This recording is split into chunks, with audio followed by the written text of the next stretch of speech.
नमस्कार। प्रभा साक्षी news network के खास कार्यक्रम विश्व खबरों में आप सभी का स्वागत है। नेपाल अगले महीने 5 मार्च को राष्ट्रीय चुनाव कराने जा रहा है। यह चुनाव ऐसे समय हो रहा है जब 6 महीने पहले युवा नेतृत्व वाले भ्रष्टाचार विरोधी प्रदर्शनों ने तत्कालीन प्रधानमंत्री केपी शर्मा ओली की सरकार को सत्ता से बेदखल कर दिया था।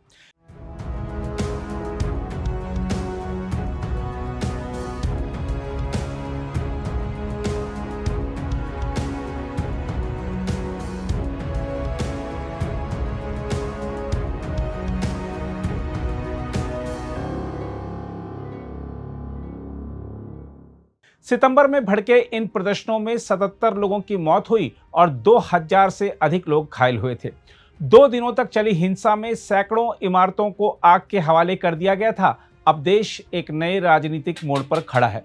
30 मिलियन आबादी वाले इस हिमालयी राष्ट्र में करीब 19 मिलियन मतदाता 275 सदस्यीय संसद के लिए वोट डालेंगे।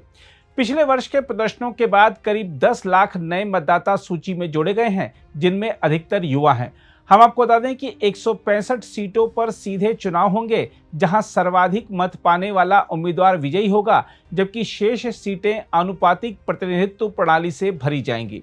चुनाव आयोग के अनुसार 65 राजनीतिक दल मैदान में हैं, जिससे स्पष्ट है कि मुकाबला बहुकोणीय और जटिल होगा। विश्लेषकों के अनुसार भ्रष्टाचार के विरुद्ध जनाक्रोश इस चुनाव का केंद्रीय मुद्दा है। इसके साथ ही रोजगार सृजन भी बड़ा प्रश्न है। देश की करीब 1/5 आबादी गरीबी में जीवन यापन कर रही है और युवा बेरोजगारी दर उच्च बनी हुई है।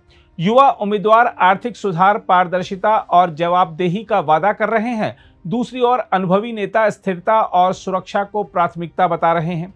यही टकराव इस चुनाव की दिशा तय करेगा। प्रमुख दावेदारों की टक्कर की बात करें तो आपको बता दें कि झापा 5 निर्वाचन क्षेत्र इस बार राष्ट्रीय ध्यान का केंद्र बना हुआ है। यहां पूर्व प्रधानमंत्री केपी शर्मा ओली एक बार फिर मैदान में हैं। 4 बार प्रधानमंत्री रह चुके 74 वर्षीय ओली के सामने चुनौती कठिन है, क्योंकि युवा मतदाताओं का एक बड़ा वर्ग उन्हीं के कार्यकाल में उभरे असंतोष के कारण सड़कों पर उतरा था। उनके सामने 35 वर्षीय रैपर से नेता बने बालेंद्र शाह हैं, जिन्होंने काठमांडू महानगर के मेयर पद से इस्तीफा देकर राष्ट्रीय राजनीति में प्रवेश किया है। वह अब राष्ट्रीय स्वतंत्र पार्टी के टिकट पर चुनाव लड़ रहे हैं। बालेंद्र शाह ने सार्वजनिक रूप से घोषणा की है कि उनका लक्ष्य ओली को उनके ही गढ़ में पराजित करना और जैन जी आंदोलन के एजेंडे को संस्थागत रूप देना है। अन्य दावेदारों में नेपाली कांग्रेस के गगन थापा और 3 बार प्रधानमंत्री रह चुके पुष्प कमल दहल भी शामिल हैं। लंबे समय तक माओवादी पृष्ठभूमि वाले नेताओं का वर्चस्व रहने के बाद यह चुनाव नए और पुराने नेतृत्व के बीच सीधी प्रतिस्पर्धा के रूप में भी देखा जा रहा है। हम आपको यह भी बता दें कि राजनीतिक विश्लेषकों का मानना है कि किसी एक दल के लिए स्पष्ट बहुमत पाना कठिन होगा। ऐसी स्थिति में गठबंधन राजनीति फिर निर्णायक होगी। माना जा रहा है कि सरकार का चरित्र इस बात पर निर्भर करेगा कि गठबंधन में कौन सा दल प्रमुख भूमिका निभाता है। इससे नीतिगत प्राथमिकताओं और विदेश नीति की शैली पर भी असर पड़ेगा। देखा जाए तो नेपाल की विदेश नीति का सबसे महत्वपूर्ण आयाम भारत और चीन के बीच संतुलन है। नेपाल का सबसे बड़ा व्यापारिक साझेदार भारत है, जो कुल आयात का लगभग 63% हिस्सा रखता है। चीन का हिस्सा लगभग 13% है, परंतु बुनियादी ढांचा और बेल्ट एंड रोड परियोजनाओं के माध्यम से बीजिंग की उपस्थिति वहां बढ़ी है। विश्व बैंक के अनुसार चीन ने नेपाल को $130 मिलियन से अधिक का कर्ज भी दिया है। वहीं भारत के साथ नेपाल की खुली सीमा, सांस्कृतिक निकटता और ऊर्जा सहयोग गहरे हैं। जल विद्युत परियोजनाओं से उत्पादित बिजली भारत को निर्यात की जाती है। दूसरी ओर चीन तिब्बत के माध्यम से सड़क और रेल संपर्क बढ़ाने में निवेश कर रहा है।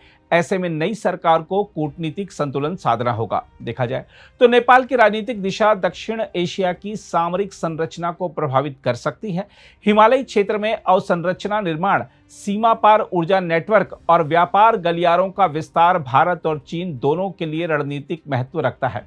यदि नई सरकार पारदर्शिता और प्रतिस्पर्धी बोली प्रक्रिया को सख्ती से लागू करती है तो मेगा परियोजनाओं में बाहरी प्रभाव सीमित हो सकता है। वहीं यदि गठबंधन अस्थिर रहा तो बाहरी शक्तियां प्रभाव विस्तार का प्रयास कर सकती हैं। इसके अलावा चूंकि नेपाल का आंतरिक स्थायित्व भारत की उत्तरी सुरक्षा और चीन की दक्षिणी पहुंच दोनों से जुड़ा है, इसलिए यह चुनाव केवल घरेलू सत्ता परिवर्तन नहीं बल्कि क्षेत्रीय शक्ति संतुलन का भी संकेतक होगा। बहरहाल, नेपाल का यह चुनाव केवल सरकार चुनने की प्रक्रिया नहीं है, बल्कि राजनीतिक संस्कृति के पुनर्निर्माण का अवसर है।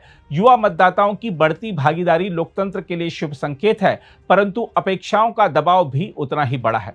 नेपाल के मतदाता अब परिवर्तन के साथ स्थिरता भी चाहते हैं। आने वाला जनादेश बताएगा कि देश किस दिशा में आगे बढ़ेगा।